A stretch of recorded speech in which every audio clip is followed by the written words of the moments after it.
Hi there, it's Lori, and it's Sharing Saturday. I'm going to start with a happy mail that I meant to do on Friday, but that was kind of a long video, so we're going to start here. So a while back, I had contacted Ladybird Loves Hadisha. Some of you know her as Lisa. And I had asked her to get this specific item over there in the UK that every time I order it here in the US, they're stale or not good. Anyway, it was a gift for my husband, and I listed a couple other things, some specifics, because I was worried about tariffs. And I often fill the adult children's stockings, my children, so they're not simultaneously adult and children. Well, I guess they are, because they're my children. Anyway, and my son-in-laws. I often fill their stockings with British candy, because British chocolate is better. If you've never tried British chocolate, just trust me, it's better. And it kind of ruins American chocolate for you, just to warn you. Anyway, so that's, just because it's a little early and it would be shipping all the way, I didn't ask for any chocolate, to clarify. But Hadisha decided she was going to send me a little extra. She didn't even know I was sending her something. Well, she knew I was sending her something. She did not know what specifically I was sending her. But on her own, separate from that, she sent me some little extras. The main thing that I actually paid her for, I paid for it and I paid for its shipping, but she sent some other things that I put on my list. And then she knows I'm a tea lover. I feel so bad. I meant to send her some of that candy, K-A-N-D-Y-T, and I forgot. So I promised her next time I decide I'm going to send something to her, I'll be sending some of that. Here's what, let's see, let's go in this order. Let's start with this one. Caramelized biscuit brew. So this is Yorkshire tea. I have not tried this, so I think what I'm going to do is I'm going to add some tea tasting on Tuesdays. So I'll taste this, but I won't oversteep it. I won't ruin it like I did in the past. That's why I'll only do one a week. So caramelized biscuit brew. These are black teas. I've never seen this. However, Hadisha has talked about them, and Crochet Rocks has talked about them. Crochet Rocks Tracy. And so, yum. Then, malty biscuit brew. This is the one I think that Crochet Rocks Tracy specifically loves. I think this is the one. And then, I'm going to explain this one to you. Biscuits are cookies. If you didn't know, in the UK, biscuits are cookies. They're like tea cookies or shortbread cookies. Kind of like that. Not an American biscuit. Not the same. My husband, very much being from the UK, very much dislikes American biscuits. This one I'm going to explain a little more too, just like I explained biscuit. This is Cherry Bakewell brew. Okay, Cherry Bakewell. How do I explain what a Bakewell is? How many of you watch British Bake Off? Well, I do. That's where I learned about Bakewells, not from my husband.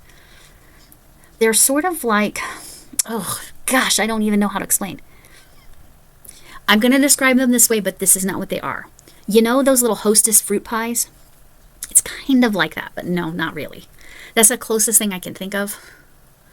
Is that the closest? Maybe. That might be the closest thing I can compare in America. We don't have anything like a Bakewell here. We just don't. Google it if you want Bakewell. It comes in lots of different flavors. This one happens to be Cherry Bakewell. So it's also like a dessert, like something you would have with tea, right? Because the Brits and I have something in common. We're obsessed with tea. We love our tea. Give me a cuppa. I need it.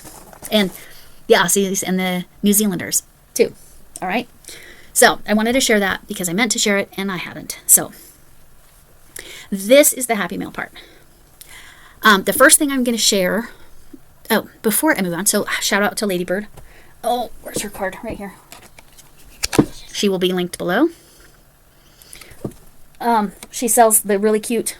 Oh, they're way buried. They're way buried. Anyway, she sells the really cute hanky, a little yarn hank stitch markers, and you can choose the clasp size. Anyway, she sells all kinds of really cool stuff, jewelry, stitch markers, a whole bunch of stuff. Anyway, I'll link her Etsy shop below. Anyway, I want to do a quick shout out because I realized, oh my gosh, when I did the Tunisian secret project reveal, I did not make it super clear that I was shouting out MDL Crochet. Michael's tutorials are spot on. If you want to learn Tunisian, I strongly recommend you go check out Michael. He also works really hard to take crochet stitches and find a way to turn it into a Tunisian. A side note or a tangent to this shout out is a shout out to Sam by Hooker by Needle Sam, because she's making MDL Crochet Michael's Tunisian Hexicardi, and she's doing it in rainbow colors, and it is so freaking gorgeous. So check that out. See? My phone agrees. All right. So the first thing I'm going to share is this major life change that just occurred. It's not a bad thing. It's just different. So in case you weren't aware, it's a long story and I'm not going to give you all the background, but my husband's youngest 2 daughters are teenagers, and the older one moved in with us her freshman year of high school because her mom lived quite far away at the time. And so up until then, she was only here. Both of them, were only here on weekends, Friday through Sunday. No, Thursday through Sunday, because they were in a rural district that only had 4-day school weeks. Anyway, that's enough background for you to understand this. So she chose, the oldest said, I need to go to this particular school. It's a specialized school in STEM because she wanted to learn robotics. And they happened to be 5 minutes from our home. So she requested and moved full-time with us for school reasons. Because of that, her mom kind of had a, I guess, knee-jerk reaction. I don't know how to describe it. She freaked out. I'm not trying to be mean. I get it. It was, so she sold her house down there where she was, a long ways away, 2-hour drive, I think. And from here, sold her house, found a condo that is like 10 minutes from our house. So the younger one is still with her 4 days a week, and then with us 3 days a week. But because she's on the other side, because she's 10 minutes north of us instead of 10 minutes south of us, the younger daughter goes to a different school. And she's been there for, this is her 3rd school year? No, 4th. She's starting her 4th school year with the same group of kids, basically. Well, because of some circumstances, their mom had to move. And a long way away. She had to move a long way away. She's even further away than she was before. So the younger one is now with us full time. Now, this might not seem like that big of a deal, and it isn't. We're thrilled. We're happy to have her here. But the challenge is she does not go to the same school as the older one, and she does not drive yet. So there are days where we have to have the older one, Tuesday when I babysit, the older one has to take the younger one to school because she happens to start, the older one starts late on that day, on Tuesdays. So she takes it because the younger one's school starts 20 minutes after the older one's school, but they get out at the same time. Anyway, it's the logistics part. And then because my husband works Sunday overnight, Monday, Monday, Tuesday, Wednesday overnights, he sleeps during the day, Monday, Tuesday, Wednesday, and Thursday. Well, part of the day on Thursday, because then he wants to sleep at night on Thursday. Anyway, so the logistics are tough. At some point we really, really need to get a 3rd vehicle so that, well, especially next year, we're going to need to figure something out to help the older one out if she goes ahead and goes to university. She's been accepted. She has pretty large scholarships, which is great. But there's some other factors that could make that challenging. But that's the big life change. That is, it's a good thing. It's not a bad thing. I think it's been really hard on their mom. So I feel for her because of the circumstances in which she had to move, and she ended up having to move in with her sister. And I adore my sister. You saw it. We can't live together. We can't. And we really enjoy each other's company. We just live differently. Anyway, so I feel some compassion for her, because that's just challenging. It just is. It's an unfortunate circumstances. But I'm glad she had some place that would be able to help her out. I'm glad her sister was available. Now her sister's 20 years older than her. So she was the youngest surprise child, and this sister is the oldest of the family, 6 kids altogether. So anyway, way too much information. But nothing too, I don't think it's too personal. Yeah. So it's an adjustment, and I may have to adjust my filming schedule. I may have to do things differently a little bit. We'll see how it goes. Okay. From this point, I'm going to talk about some medical stuff with me. So I know some of you are sensitive to that. If you can just turn your volume down on your phone if you're watching, because it helps to watch to the end, but you don't have to listen if you don't want to listen. But it would help me out if you don't mute it on YouTube, just your device, either your computer or your phone or your tablet. Mute it there, not on the YouTube app, okay? I appreciate that because it does, it helps promote my videos. Whether this one gets promotion or not, I don't know. Happy Mail sometimes does. This is very different Happy Mail. I'm very happy about this Happy Mail because I don't have to do yarn management with it. Again, I'm not ungrateful. I am so thrilled that another yarn gave me the ability to help somebody else out that really wanted all that wool.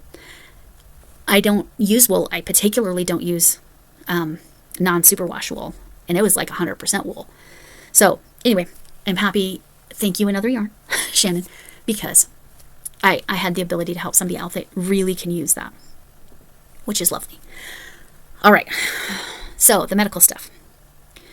So not this most recent Botox, but the Botox before that. So 12 weeks, so 13-ish, 14-ish weeks ago. The neurologist, he's a specialist in migraine, and he's like, I'm at a loss. Your case is complicated. Your case is complex. Like, cool. When you stump your neurologist, it's not ideal, especially when he's a specialist. Anyway, so he literally goes around the country and speaks about migraine. So here he is. I know if there's a solution, he's going to figure it out. Remember, he gave me that medicine that was working miraculously, and then I developed an allergic reaction to it. And apparently with that medicine, the longer you go or eat, if you continue it, the reaction is worse and worse and worse. And I got the hives, or what they call lamotrigine rash. And if you get that, I guess it can be permanent, where you have the red spots all over and you kind of look like you have the measles permanently. Now, it never affected my face. It came up to about here. My back was really bad. Really, really bad. But not blisters. There are people that get blisters. Anyway, so I can't have that. And he said everything else that's associated with that medication, that's in that arena, doesn't have the same impact on migraine. And I'd already tried 2 of them. So I know for a fact that's not the answer. Yay me. This is part of why he's stumped. And he looked at the list of medication that I have tried. It's rough. So he's like, I just want to find a solution. He's like, the only thing, he's got two more options. Sorry, I turned it the wrong way. 2 more options.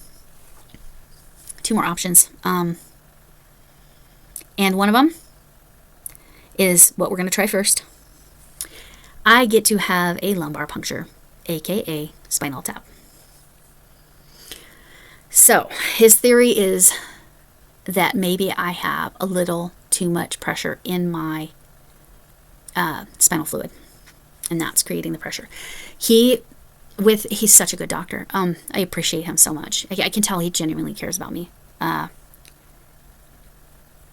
He had me describe, be really specific about how I described what I experienced with the migraines.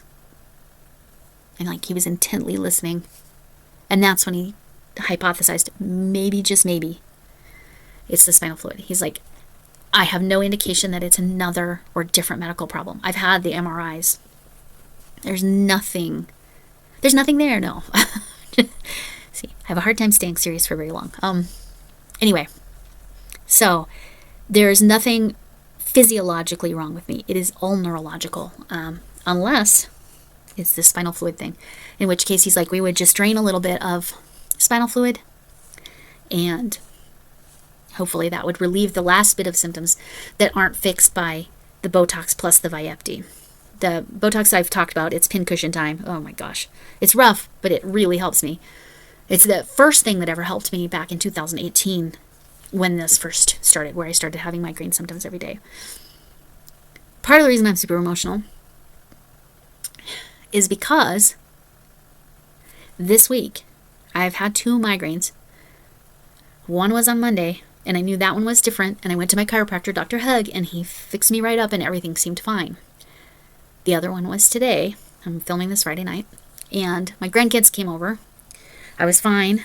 They were with their mom. I mean, my daughter was here, but my granddaughter had fallen asleep and taken a nap, so she didn't get to see me enough on Tuesday, and she wanted to see her Mima, which is so precious, and I love that little girl so much. And my grandson just adores me and always wants to cuddle me, and he's just the sweetest little boy.